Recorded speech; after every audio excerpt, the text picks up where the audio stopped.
সূর্যের মনে হয় যে তার থেকে বেশি তেজস্বী আর উজ্জ্বল কেউ নেই, তাই তার এই অহংকার ভঙ্গ করার জন্য মেঘ চলে আসে।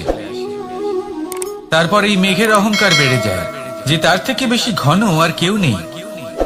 তারপরে বাতাসের একটা প্রবল দমক আসে আর মেঘেদের ছিন্ন ভিন্ন করে দিয়ে চলে যায়। তখন বায়ুর অহংকার বেড়ে যায়, আরো ভাবে যে তার থেকে বেশি শক্তিশালী আর কেউ নেই। এই দমকা বাতাস যখন বিশাল এক পর্বতের সাথে ধাক্কা খায়, তখন সেই বাতাসের অহংকারও চূর্ণ বিচূর্ণ হয়ে যায়। তারপরে পর্বত ভাবে যে তার থেকে বেশি ধীর আর শক্তিশালী আর কেউ নেই।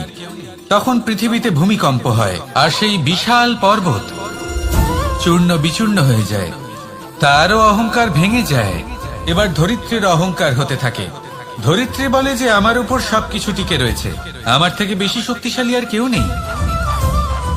একটা ছোট্ট ইঁদুর আসে, মাটিতে গর্ত করে আর মাটি ধসিয়ে দেয়। ধরিত্রীর অহংকার ভেঙে যায়। এর তাৎপর্য হলো সরল। এই সংসারে অহংকার কখনো স্থির থাকে না, এই অহংকার ভাঙবেই। এটা হলো সাংসারিক চক্র। আমাদের নিজেদের জীবনে কর্তব্য পালন করতে হবে, কর্ম করতে হবে, কিন্তু অহংকার নয়। যে ব্যক্তি এটা বুঝতে সক্ষম হন তাকে জ্ঞানী বলা হয়, আর যে মানুষ এটা বুঝতে পারেন না তিনি সারা জীবন শোধ প্রতিশোধ মান অভিমানের এই চক্রে আটকা পড়েন। এবার আপনি কি এই চক্রে আটকে থাকতে চান, নাকি জ্ঞানী হয়ে উঠতে চান? সেই চয়ন আপনারই। আসুন আর আমার সাথে ভালোবেসে বলুন, রাধা রাধা। কোন যোদ্ধা জন্ম থেকে যোদ্ধা হন না, তিনি যোদ্ধা হবেন কিনা চয়ন করেন। তিনি যোদ্ধা হবেন বলে তখনই স্থির করেন যখন তিনি পিছু হটবেন না বলে দৃঢ় প্রতিজ্ঞ হন। যদি ওনার সামনে অশুভ কিছু হয়, তার বিরোধিতা করতে দৃঢ় প্রতিজ্ঞ হন, তবেই তিনি যোদ্ধা হতে পারেন। কেউই যোদ্ধা হয়ে এই পৃথিবীতে জন্মগ্রহণ করেন না। আপনি কি হতে চান? সেই দর্শক হতে চান যারা যুদ্ধভূমিতে বসে থেকে অন্য কারোর জয়ে উচ্ছ্বাস প্রকাশ করেন, নাকি সেই যোদ্ধা হতে চান যিনি নিজের শৌর্য দিয়ে বীরত্ব দিয়ে পরাক্রম প্রদর্শন করেন এবং যার প্রশংসা যুগ যুগ ধরে হয়ে চলে? সিদ্ধান্ত আপনারই। আসুন আর আমার সাথে ভালোবেসে বলুন, রাধা রাধা। আপনি কখনো কোনো পর্বতে চড়েছেন? কথায় আছে, যখন আমরা পর্বত আরোহণ করি, ওপরে ওঠার সময় দুর্ঘটনার সম্ভাবনা কিছুটা কমে যায়। সেখানেই যখন পর্বত থেকে নিচে নামি, তখন দুর্ঘটনার সম্ভাবনা অত্যন্ত বৃদ্ধি পায়। অর্থাৎ নামার সময় আমাদের আরো ভারসাম্য বজায় রাখতে হয়, আরো সাবধানে থাকতে হয়, অর্থাৎ বিবেককে জাগিয়ে রাখতে হয়। এবার জীবনেও সাফল্যের পর্বত আরোহণের সাথে এটাই হয়। যখন আমরা সাফল্যের পর্বত আরোহণ করতে থাকি, তখন এমনি আমাদের লক্ষ্য আমাদের গন্তব্যের দিকে থাকে। আমরা নিরন্তর পরিশ্রম করি, চেষ্টা করতে থাকি, আমাদের মধ্যে সেই উৎসাহ থাকে, সেই সাহস থাকে। কিন্তু একটা কথা সত্যি, সমস্ত আরোহণের পরে অবরোহণ থাকে। আর এই অবরোহণই থাকে যেখানে বেশিরভাগ মানুষ নিজের ভারসাম্য বজায় রাখতে পারেন না, আর সেখানেই ভেঙে পড়েন। তাই জীবনে যদি সাফল্যের শিখরে পৌঁছতে চান, তাহলে আপনাকে নিরন্তর প্রয়াস করতে হবে, সংঘর্ষ করতে হবে, পরিশ্রম করতে হবে, আর নিজের লক্ষ্যের দিকে একাগ্রতা কেন্দ্রীভূত করতে হবে। তাহলে আপনি নিজের লক্ষ্য অবশ্যই পাবেন। কিন্তু যখন অবরোহণের সময় আসবে, যা নিশ্চিত রূপে আসবেই, তখন আপনাকে সংঘর্ষ করতেই হবে, ধৈর্য ধরতেই হবে, সাবধানে থাকতেই হবে, ভারসাম্য বজায় রাখতেই হবে। এটা হলো অত্যন্ত আবশ্যক, কারণ পরবর্তী সাফল্যের শিখরে আপনাকে পৌঁছতেই হবে, আর তার জন্য আপনাকে সুরক্ষিতভাবে অবরোহণ করতেই হবে। ঠিক কিনা? আসুন আর আমার সাথে ভালোবেসে বলুন, রাধা রাধা। প্রসন্নতা এমন এক অনুভূতি যা আমরা সকলে পেতে চাই। এবার এটা ভেবে দেখুন যে আমরা আমাদের প্রসন্নতার জন্য অন্য কাউকে দায়ী কেন করি। আজও এরকম কিছু করেছে, ওর জন্য আমি দুঃখী হয়ে আছি। আজও এমন কিছু করলো যার ফলে আমার মন প্রসন্ন হয়ে উঠল। না, আপনাকে স্পষ্ট করে একটা কথা বলে দিই, আপনার প্রসন্নতা না শুধু আপনার নির্বাচন, না শুধু আপনার হাতে রয়েছে, বরং আপনি নিজের প্রসন্নতাকে নিজেই আকৃষ্ট করেন। এই ফুলগুলিকে দেখুন, এই ফুল এর সুগন্ধ ছড়ায়, আর এই ফুল নিজের দিকে কীট পতঙ্গদের আকৃষ্ট করে। এবার দেখুন কীট পতঙ্গ কাদের আকৃষ্ট করে? গিরগিটি বা ব্যাঙ, এরকম কিছু প্রাণীদের। এবার এই যে ফুল, কীট পতঙ্গের জন্য এই যে ফুল, তার বিকাশ হয়, এ আরো প্রস্ফুটিত হয়, ওর বংশ আরো বৃদ্ধি পায়। তাই এর তাৎপর্য হলো সহজ, ফুল উচিত ব্যক্তিকে নিজের দিকে আকৃষ্ট করে। এবার কীট পতঙ্গের কথা বললে তারা কাদের আকৃষ্ট করে? তাদেরই যারা তাদেরই শিকার করবে, খাদ্যরূপে গ্রহণ করবে। এবার কাকে আপনি নিজের দিকে আকৃষ্ট করতে চান তার নির্বাচন আপনারই। আপনি কি প্রসন্নতাকে নিজের দিকে আকৃষ্ট করতে চান নাকি অপ্রসন্নতাকে করতে চান, তার নির্বাচন আপনারই। আপনি জীবনে যা কিছু পাবেন, সুখ দুঃখ, আশা নিরাশা, প্রসন্নতা অপ্রসন্নতা, সবই হলো আপনারই নির্বাচনের পরিণাম। তাহলে সঠিক নির্বাচন করুন আর আমার সাথে ভালোবেসে বলুন, রাধা রাধা। ঘূর্ণিঝড়, যখন এই ঘূর্ণিঝড় আসে তখন প্রচন্ড বেগে হাওয়া বয়ে চলে। সেই সময় এমন কিছু বৃক্ষ আছে যা কঠিন হয়ে দৃঢ় হয়ে দাঁড়িয়ে থাকে। সেই গাছ যা 10 বছর ধরে বা সহস্র বছর ধরে দাঁড়িয়ে থাকে, তাদেরকে আপনি খুব সহজে নাড়াতে পারবেন না। কিন্তু ঘূর্ণিঝড়, এর প্রভাব এতটাই তীব্র হয়, এর হাওয়াতে এতটাই প্রবল শক্তি থাকে যে এই বৃক্ষগুলিকে উচ্ছেদ করে, সেই বৃক্ষ নষ্ট হয়ে যায়। এবার এমন কিছু বৃক্ষ থাকে যাদের কাণ্ড নমনীয় হয়, খুবই নরম হয়। সেই জন্য যখন জোরে বাতাস বয়, কোনো ঘূর্ণিঝড় আসে, তখন এই বৃক্ষগুলি ঝুঁকে যায়। আর যখন এই ঘূর্ণিঝড় চলে যায়, শান্ত হয়ে যায়, তখন ওরা আবার দাঁড়িয়ে পড়ে। এবার এটাকে আপনি কি বলবেন, কি বুঝবেন আপনি? সুযোগ সন্ধানী? না, বরং এটাই হলো প্রকৃত আদর্শ। যখন আপনার সামনে এমন কেউ থাকেন যিনি আপনার থেকে অনেক শক্তিশালী, তখন তাকে সম্মান করা আপনাকে শিখতেই হবে। তাই মনে রাখবেন, এই সংসারে যখনই দুই শক্তির একে অপরের সাথে সংঘর্ষ হয়, শুধুই বিনাশ হয়। কিন্তু যখন শক্তির সাথে আসক্তি মিলিত হয়, সেখানে সুরক্ষা থাকে, সেখানেই কিছু নির্মাণ হয়। তাই আসুন আর আমার সাথে ভালোবেসে বলুন, রাধা রাধা। জীবনে লক্ষ্য লাভ কি করে করতে হয়? কেউ বলবে বন্ধুদের সাহায্যে, কেউ বলবে প্রেমের সাহায্যে, কেউ বলবে নিরন্তর চেষ্টা করলে, কেউ বলবেন পরিশ্রম করলে, কেউ বলবেন ঈশ্বরের আশীর্বাদে, ইত্যাদি ইত্যাদি। আমি আপনাকে বুঝিয়ে বলি, এই যেমন ত্রিলোক আছে, অর্থাৎ 3 লোক আছে, যাকে সঞ্চালন করে ত্রিদেব বা 3 জন দেবতা। সেইভাবে নিজের লক্ষ্যে পৌঁছানোর জন্য 3টি ভাবের প্রয়োজন পড়ে। প্রথম ভাব হলো স্বপ্ন দেখা। আপনি যদি স্বপ্ন দেখতে শুরু না করেন, তাহলে সেখানে পৌঁছতেই পারবেন না। তারপর আপনাকে দৃঢ় সংকল্প নিয়ে সেই পথ যেমনই হোক তাতে চলতে হবে। এ হলো দ্বিতীয় ভাব, দৃঢ় সংকল্প। আর তৃতীয় ভাব হলো সেই লক্ষ্যের যাত্রা পূর্ণ করার জন্য প্রতিবদ্ধ হওয়া। তাই যদি আপনি স্বপ্ন দেখতে পারেন, দৃঢ় সংকল্প দ্বারা পথ যতই কঠিন হোক না কেন তাতে চলতে পারেন, আর সেই লক্ষ্য লাভের যাত্রা পূর্ণ করার জন্য প্রতিবদ্ধ হতে পারেন, তাহলে আপনি নিশ্চিত রূপে আপনার লক্ষ্য লাভ করতে পারবেন। তাই আপনি এটাই করুন আর আমার সাথে ভালোবেসে বলুন, রাধা রাধা। কথায় আছে যে জীবনে কিছু শুরু করার আগে স্বপ্ন দেখা অত্যন্ত গুরুত্বপূর্ণ, আর এটা 100% সত্যিও।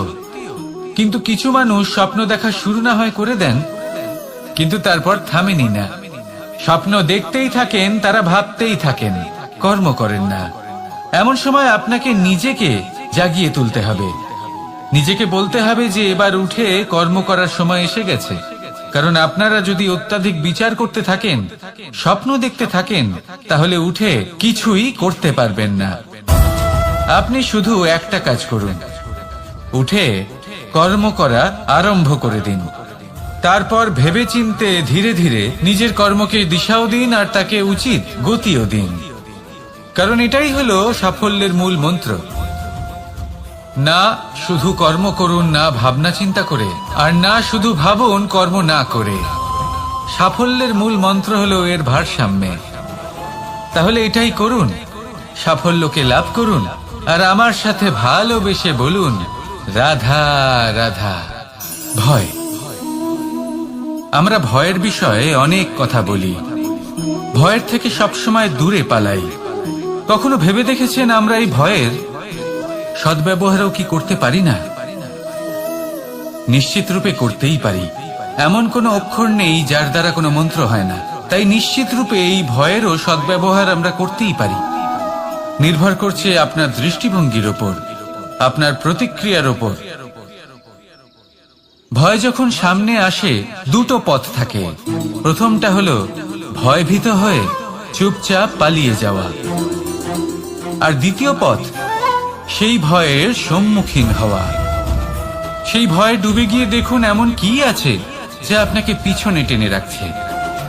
নিজের সাহসকে জাগিয়ে তুলুন, নিজেকে আরো শক্তিশালী বানিয়ে তুলুন, নিজেকে আরো শ্রেষ্ঠ বানিয়ে তুলুন, আর আপনার সামনে যা আছে সব প্রাপ্ত করে নিন। সেই ভয়, আপনি তার থেকে পালিয়ে যেতে চান নাকি তার সম্মুখীন হয়ে নিজেকে আরো শ্রেষ্ঠ বানাতে চান? সেই চয়ন আপনারই, প্রতিক্রিয়া আপনারই, দৃষ্টিভঙ্গি আপনারই। আসুন আর আমার সাথে ভালোবেসে বলুন রাধা রাধা। কখনো কোনো বনে আপনি আগুন লাগতে দেখেছেন?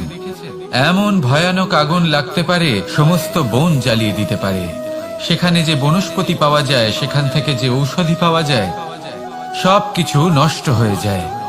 যে পশু পাখি পাওয়া যায় বেশিরভাগই নিজের প্রাণ হারিয়ে ফেলে, আর যারা বাকি থাকেন তারা নির্বাসিত হন। কিন্তু কখনো ভেবে দেখেছেন এই বনে আগুন লাগে কি করে? ছোট ছোট শুকনো পাতার কারণে, শুকনো ডালের কারণে, সেগুলো যেগুলো কখনো গাছের অংশ ছিল। সবসময় মনে রাখবেন, গাছ আমরা কুড়ুল দিয়ে কেটে থাকি, কিন্তু গাছ কখনো কুড়ুলের ডগা দিয়ে কাটা যায় না। বরং এই যে হাতলটা আছে, তাতে যে শক্তি লুকিয়ে রয়েছে, এই শক্তির দ্বারা গাছ কাটা হয়। এবার বলুন, এই যে হাতল, এ কি দিয়ে তৈরি হয়? স্বয়ং গাছের দ্বারাই। এর থেকে আপনি কি শিক্ষা পেলেন? যদি কেউ আপনজন হন, যে আপনার কোনো দরকারে লাগছেন, সেই কারণে তাকে নিজের থেকে দূরে করবেন না। যদি তার সাহায্যের প্রয়োজন হয় তাহলে তাকে সাহায্য করুন, যদি তার সঙ্গের প্রয়োজন হয় তাহলে তাকে সঙ্গ দিন। নিঃস্বার্থভাবে আপনজনদের বিকাশের পথে নিয়ে যান। নিজের স্বার্থ অনুসারে আপনজনদের নিজের জীবনে রাখবেন না। আসুন আর আমার সাথে ভালোবেসে বলুন রাধা রাধা। দীপাবলি আমাদের সবথেকে বড় উৎসব। শ্রীরাম রাবণকে পরাস্ত করে 14 বছরের বনবাস কাটিয়ে আবার অযোধ্যায় ফিরে এলেন অমাবস্যার রাত্রে। অযোধ্যায় সবাই খুব প্রসন্ন ছিলেন, খুবই উৎসাহিত ছিলেন। অযোধ্যায় সহস্র প্রদীপ প্রজ্বলিত করা হয়েছিল এই উৎসবে। একে আমরা দীপাবলি বলে থাকি। এবার এই বিষয়ে আমরা সকলে জানি। আপনি কি এটা জানেন যে শ্রীরাম বাস্তবে অমাবস্যার এক রাত আগেই অযোধ্যায় পৌঁছে গেছিলেন? সবার সামনে অমাবস্যার রাতে এসেছিলেন। এর কারণ কি? শ্রীরাম প্রমাণ করতে চেয়েছিলেন যে যে কোনো সময়, দিন হোক বা রাত, শুভ বা অশুভ হয় না।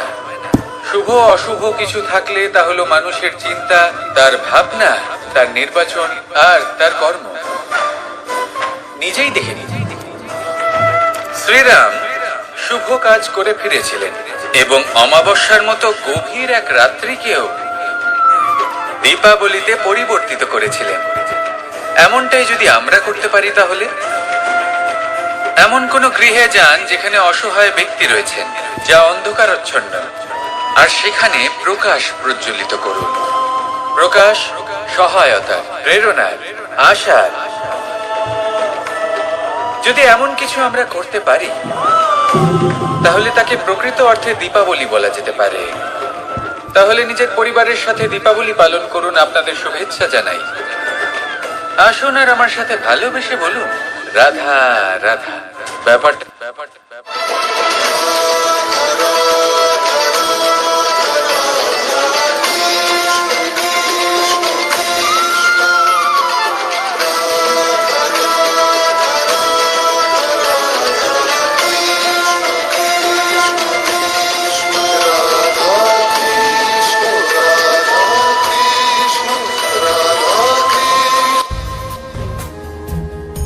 ভাগ করে নেওয়া বা বন্টন করা প্রত্যেক মানুষের জীবনে অবশ্যই হয়ে থাকে, আর অনেক সময় এটা জীবনে অতি আবশ্যক হয়ে পড়ে।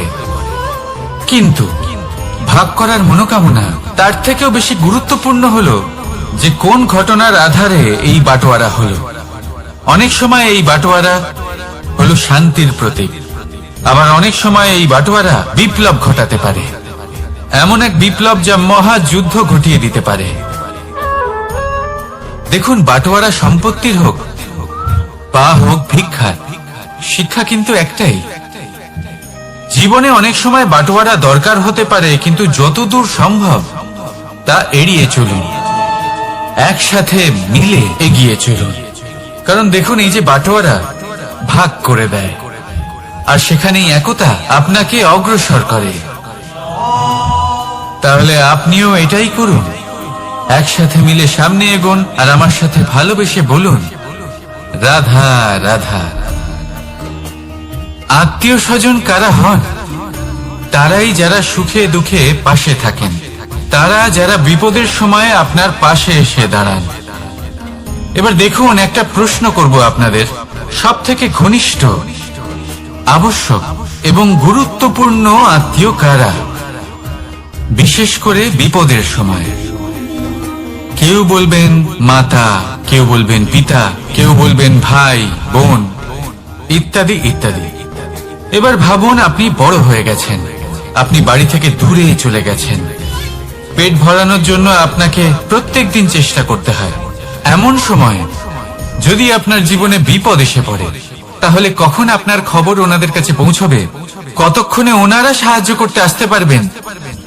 এরকম এক সময় সব থেকে গুরুত্বপূর্ণ আত্মীয় হন আপনার প্রতিবেশী, কারণ তারাই সেই মুহূর্তে আপনার সব থেকে কাছে। আপনি কখনো পরীক্ষা করে দেখবেন, আপনার তার সাথে লক্ষ্য মতভেদ থাকলেও প্রতিবেশীকে কষ্টের মধ্যে দেখে সবার আগে সাহায্য করতে তারাই এগিয়ে আসেন। তাই প্রতিবেশীর সাথে সম্পর্ক ভালো রাখুন, শুধুমাত্র স্বার্থের জন্য নয়। এটা হলো শান্তিরও আধার। যদি এই সম্পর্ক ভালো থাকে, তাহলে না কথায় কথায় বিবাদ হবে, না মতান্তর। আর এই সুখী সম্পর্কের ছায়ায় মন প্রসন্ন হয়ে বলবে, রাধা রাধা। কখনো ভেবে দেখেছেন, মানুষকেই এই সংসারে সর্বশ্রেষ্ঠ প্রাণী কেন বলা হয়? অন্য কোনো প্রাণীকে কেন নয়? শুধু কি এই জন্যই আমরা চিন্তা করতে পারি, আমাদের কাছে তীক্ষ্ণ বুদ্ধি রয়েছে, কোনো কিছু আবিষ্কার করতে পারি, সেই কারণেই? তা তো অন্য কোনো প্রাণীর কাছেও থাকতে পারে। এমন কিছু পশুও রয়েছে যাদের কাছে তীক্ষ্ণ বুদ্ধি আছে। তাহলে মানুষ কেন?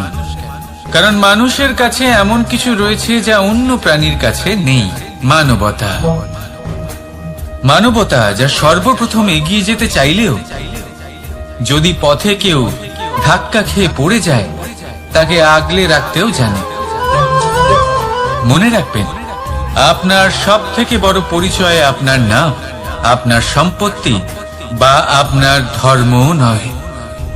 আপনার সব থেকে বড় পরিচয় হলো আপনার মানবতা। তাহলে সময় এলে পরে নিজের মানবতার পরিচয় দিন, অন্য মানুষকে সাহায্য করুন, অন্য প্রাণীকে সাহায্য করুন।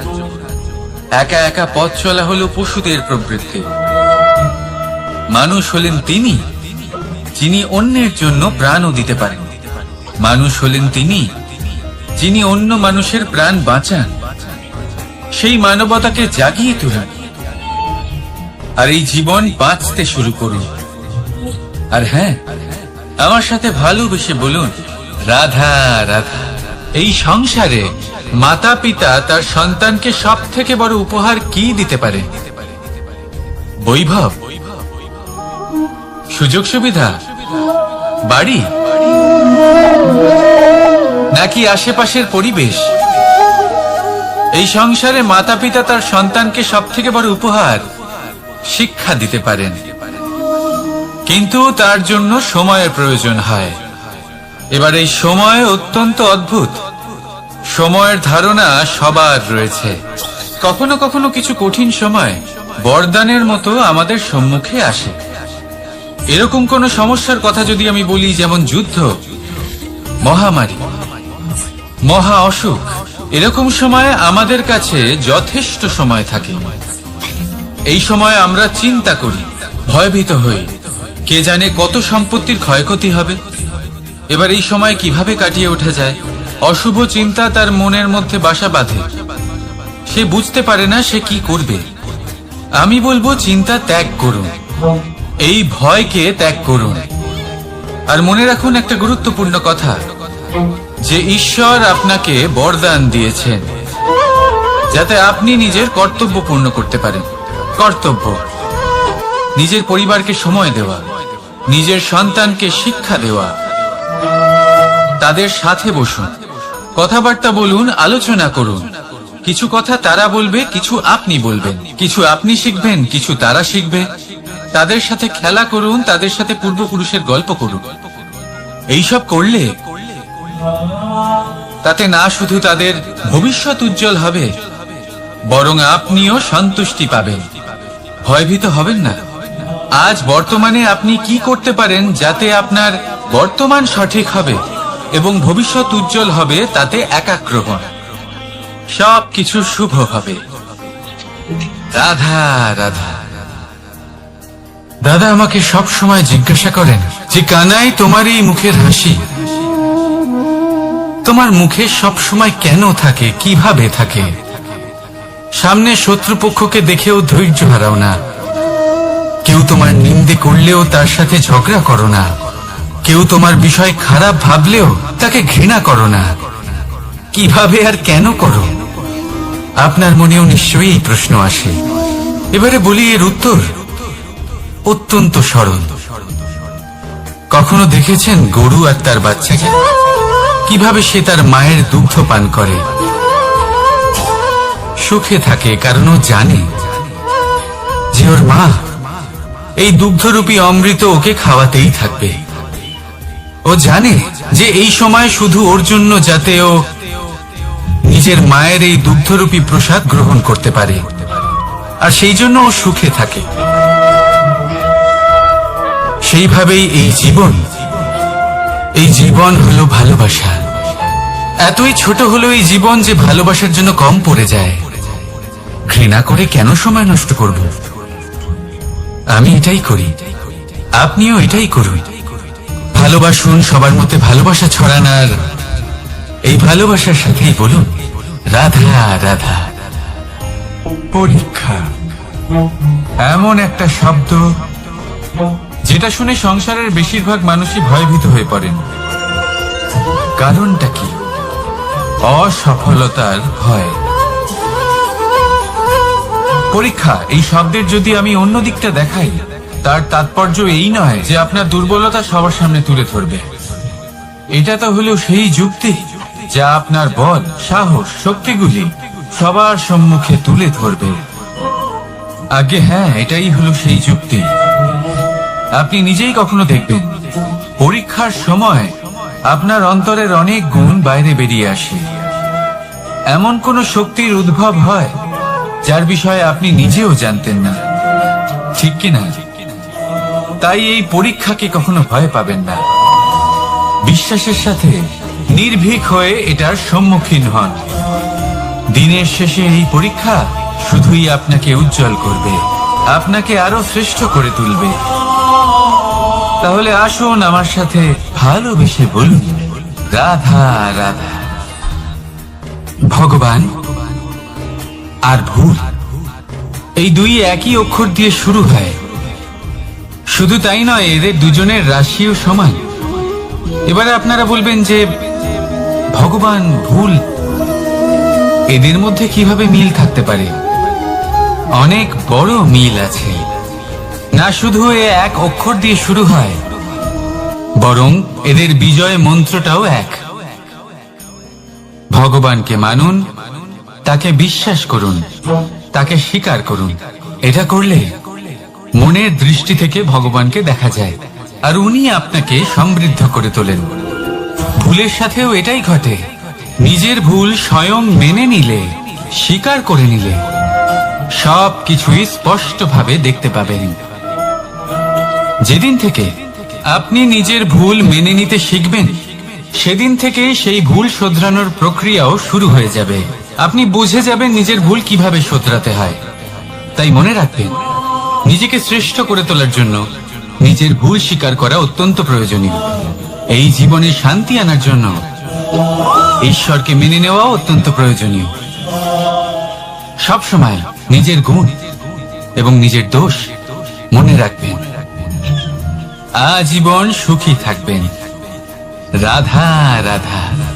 আমরা সবসময় চাই যে এই সংসার আমাদের জ্ঞানী বলবে, বুদ্ধিমান বলবে, বুঝদার বলবে, কিন্তু মূর্খ মূর্খ যেন কেউ না বলে। মূর্খ শব্দটা আমরা কেউ শুনতে চাই না, দূরে পালাতে থাকি। কিন্তু একটা সত্যি সবার কাছে অজানা, যে মূর্খ হওয়া হলো বুদ্ধিমান হওয়ার দিকে সর্বপ্রথম পদক্ষেপ। আপনি যত খুশি দিগ্গজ জ্ঞানী মানুষদের সাথে আলাপ করুন, যত ইচ্ছে কথা বলুন, যতই জ্ঞানের কথা আলোচনা করুন, অভিজ্ঞতা মূর্খ হবার পরেই পাওয়া যায়, তাই নয় কি? মূর্খ হবার পরে আপনি এটা বুঝতে পারবেন যে কি করা উচিত নয়। জ্ঞানী ব্যক্তি আপনাকে এটা বলবেন যে কি করা উচিত। আর এই সংসারে কি করা উচিত তার থেকেও অনেক বড় জ্ঞান হলো কি করা উচিত নয়। সেই জন্য সব সময় মনে রাখবেন, আপনার করা কিছু ভুল আপনাকে যদি কেউ মূর্খ বানিয়ে থাকে, ছল চাতুরি করে থাকে, তাহলে কোনো ব্যাপার নয়। এটা শেষ পর্যন্ত আপনাকে আরো বুদ্ধিমান করে তুলবে। এই মুহূর্তে ধন্যাত্মক থাকুন। এই সংসার আপনাকে অবশ্যই জ্ঞানী বলবে। রাধা রাধা। আপনি কি কখনো একজন মালিকে একটা বাগানের যত্ন নিতে দেখেছেন? যদি কখনো একটা গাছে উই ধরে যায়, মালি তখন শুধু সেই গাছের নয়, সমস্ত বাগানের চিকিৎসা করায়। আপনারা হয়তো বলবেন, এ কেমন মূর্খতা? যখন উই একটা গাছে লেগেছে, সমস্ত বাগানের চিকিৎসা কেন করাতে হবে? এ তো অযথা পরিশ্রম করা। কিন্তু মালি খুব ভালো করে জানে যে উই হয়তো একটা গাছে লেগেছে, কিন্তু তা সমস্ত বাগানকে নাশ করে দিতে পারে। এবার মালির এই শিক্ষা, এই জ্ঞান অন্য অনেক জায়গাতে প্রযোজ্য। এই সংসারে আমরা শুধুমাত্র নিজের পরিবারের কথাই চিন্তা করি, তাদের যত্ন নিই, চেষ্টা করি যেন তারা ভালো থাকেন, সুখে থাকেন। আর সেই সময় এই সমাজের কিছু বিরোধী মনোভাব এই সমাজকে গ্রাস করে ফেলে, এই সমাজকে নষ্ট করে ফেলে। কিন্তু আমাদের নজর শুধু আমাদের পরিবারে থাকে। সেই জন্য যখন কথা ওঠে রাষ্ট্রের, দেশের, তখন তার জন্য সিদ্ধান্ত নিতে হবে, তখন তার জন্য ত্যাগ করতে হবে। আর মনে রাখবেন, যে সমস্যায় আসুক তার সমাধান পূর্ণরূপে বাঞ্ছনীয়। এই সংসারে প্রত্যেক ব্যক্তি যদি নিজের পরিবারেরও খেয়াল রাখেন এবং সমাজেরও খেয়াল রাখেন এবং সঠিকভাবে এই দেশেরও খেয়াল রাখেন, তবেই এই দেশ সম্পন্ন হতে পারবে। তাহলে আপনিও সেই প্রয়াস করুন, আর আমার সাথে ভালোবেসে বলুন, রাধা রাধা। কথায় বলা হয়, জীবনে ভালোবাসাই হলো সুখের মূল। এটা সত্য। এবার প্রশ্ন হলো এটাই যে এই ভালোবাসা কার সাথে করা উচিত? যদি আপনি কিছুক্ষণের জন্য সুখ পেতে চান, তাহলে ভালোবাসুন নিজের রুচি মতো। যদি আপনি কিছুদিনের জন্য সুখ পেতে চান, ভালোবাসুন নিজের বন্ধুদের। যদি আপনি কয়েক মাসের জন্য, কয়েক বছর বা অনেক বছরের জন্য সুখী হতে চান, তাহলে ভালোবাসুন নিজের পরিবারকে, মাতা পিতা, নিজের সন্তান, স্বামী স্ত্রী, নিজের আত্মীয়দের। কিন্তু যদি আপনি চিরকালের জন্য সুখী হতে চান, তাহলে ভালোবাসতে হবে শুধু নিজের কর্মগুলিকে। কারণ সম্পর্ক যেমনই হোক না কেন, কখনো না কখনো ভেঙে যাবেই।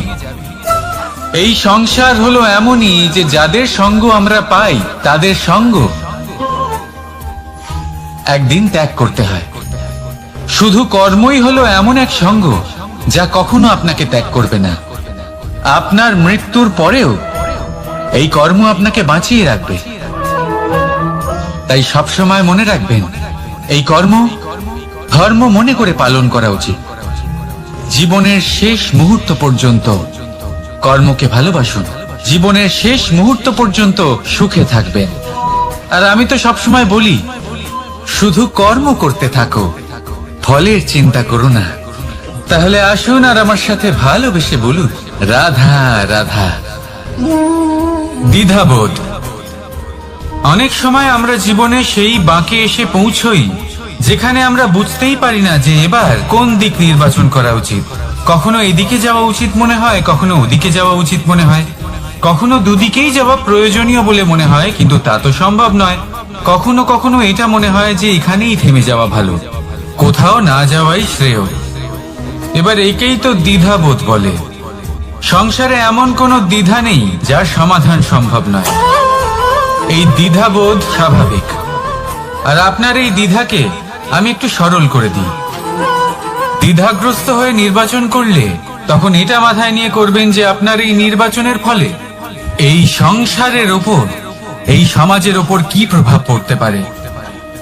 নিজের লাভ ক্ষতির বিষয়ে ভাবা ছেড়ে দিন আর কর্ম করুন সংসারের মঙ্গলের জন্য, আগামী প্রজন্মের মঙ্গলের জন্য। ভাবুন আপনার এই নির্বাচনের জন্য কিভাবে তাদের জীবনের উদ্ধার সম্ভব। কারণ এই ভাবনাই হলো উচিত ভাবনা। কারণ অনেক সময় ওষুধ একটু কড়া মনে হতেই পারে, কিন্তু এই ওষুধই তো রোগ মুক্তি ঘটায়। সেইভাবে আপনাকেও এই দ্বিধার মুহূর্তে কঠিন নির্বাচন করতে হতে পারে। এই কঠিন নির্বাচন জীবনে কঠিন পরিস্থিতিও আনতে পারে, কিন্তু যদি এই নির্বাচন ধর্মসঙ্গত হয়, যদি এর দ্বারা সংসারের মঙ্গল হয়, তাহলে এই নির্বাচনই হলো সঠিক নির্বাচন। আসুন আমার সাথে ভালোবেসে বলুন, রাধা রাধা। মানুষ নানান ধরনের বাসনা পোষণ করেন।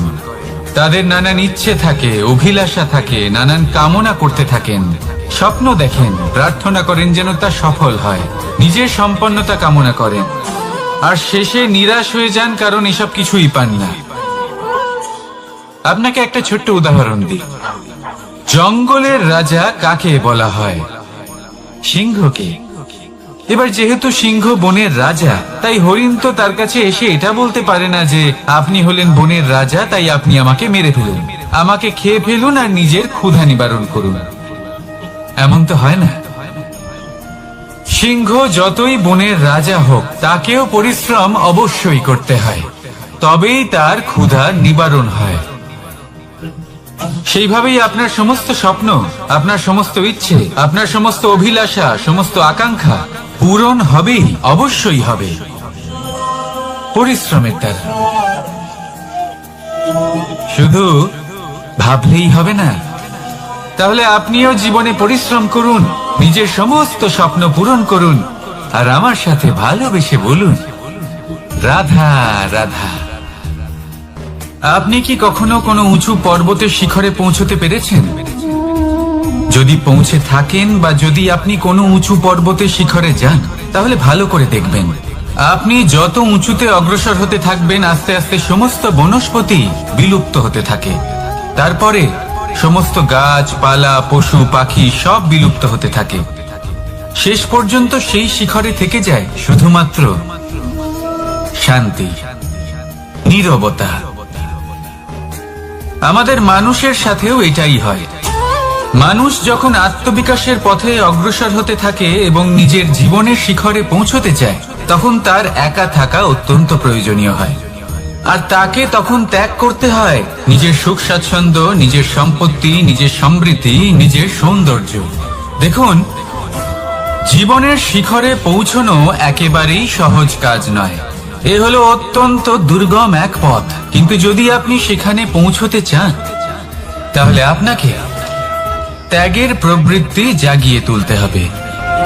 ত্যাগ কি সেটা জানতে হবে, কারণ ত্যাগের ফলেই মনে শান্তি আসে, আর সেই শান্তির ফলে মনে উৎপন্ন হয় প্রেম।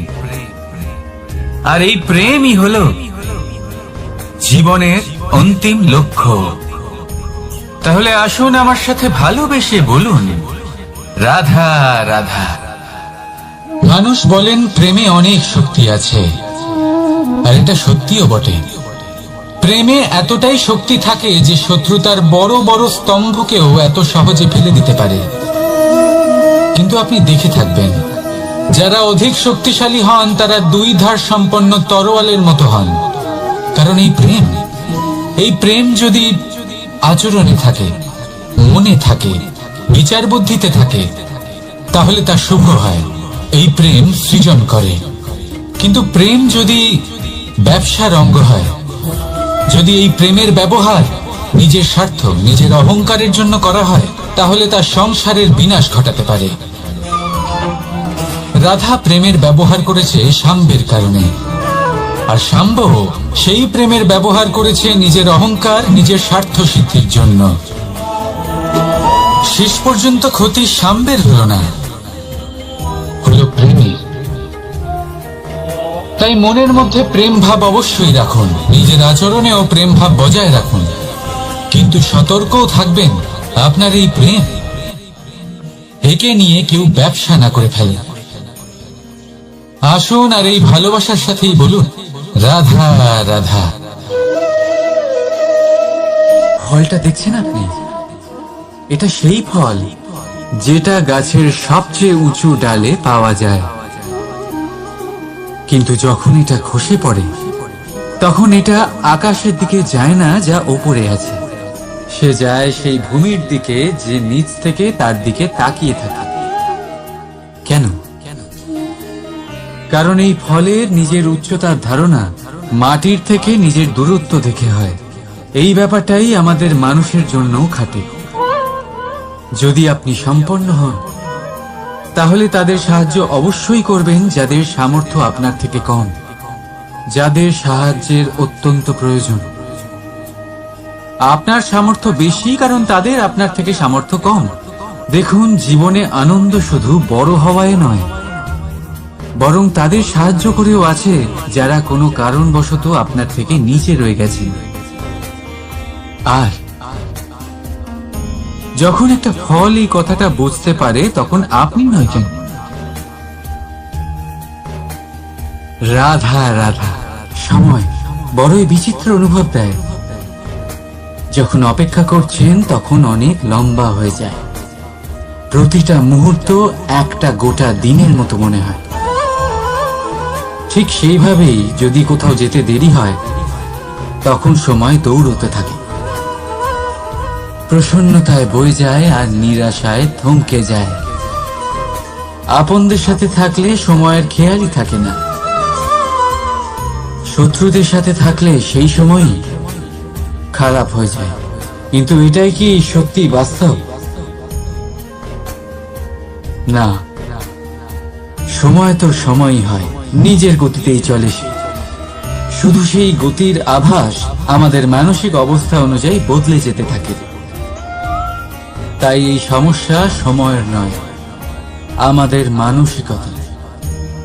তাই নিজেকে খুশি রাখুন, অন্যদেরও খুশি রাখুন। আগের সমস্ত ঘটনা ভুলে যান আর একটা উজ্জ্বল ভবিষ্যতের দিকে অগ্রসর হন। সময় সব সময় ভালোই লাগবে। প্রেম করুন সবার সাথে, সময় সব সময় সুখেই কাটবে। রাধা রাধা। অগ্নি জীবনে খুব মহত্বপূর্ণ হয়। এই অগ্নি উজ্জ্বলতা হয়ে আমাদের জীবিত রাখে। কিন্তু ভাবুন, যদি এই উজ্জ্বলতা ক্রোধের অগ্নি হয়ে দিকভ্রষ্ট হয়, তাহলে কি হবে? একটা ছোট পাতা দিয়ে শুরু করে গোটা বনকে ছারখার করে দিতে পারে। ঠিক সেরকমই মানুষের ক্রোধের আগুনও অন্যদের তো ভস্ম করেই, কিন্তু তার পূর্বে স্বয়ং নিজেকেই ভস্ম করে দেয়। তাহলে কি করা যায়? কি করে